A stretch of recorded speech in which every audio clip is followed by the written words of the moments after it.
Quick tip, driving intelligence community.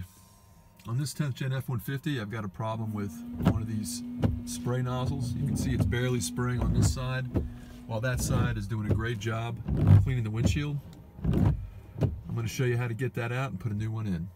So to replace this windshield washer sprayer, the first thing you need to do is pull off the hose.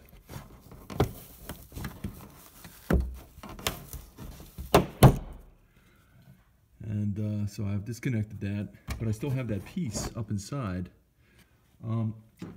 Here's the new one. So what you've got to do is you've got to squeeze these two tabs together up there to push that out. And what I use is a pair of pliers. There's enough hole in here for you to get onto that.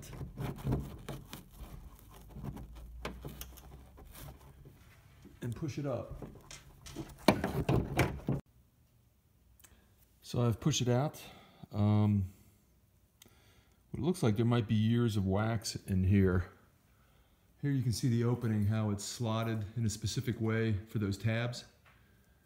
I'm actually going to clean up around that before I put the new one back in and reconnect, but it's really pretty easy. So here's the new one and the old one next to each other.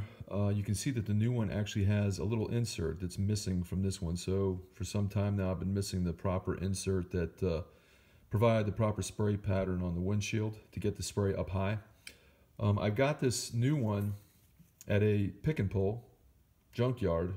It's easy to just pop off the plentiful number of F150s that are sitting out there. Just make sure you're getting the one that's, I think there may be some different designs. This is identical to the one that I've got.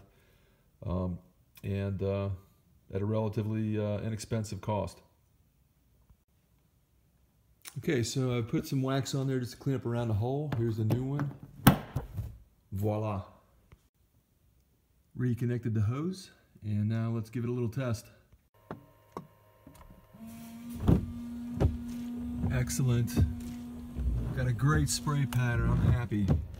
Now I can see when the roads get bad and the windshield gets dirty.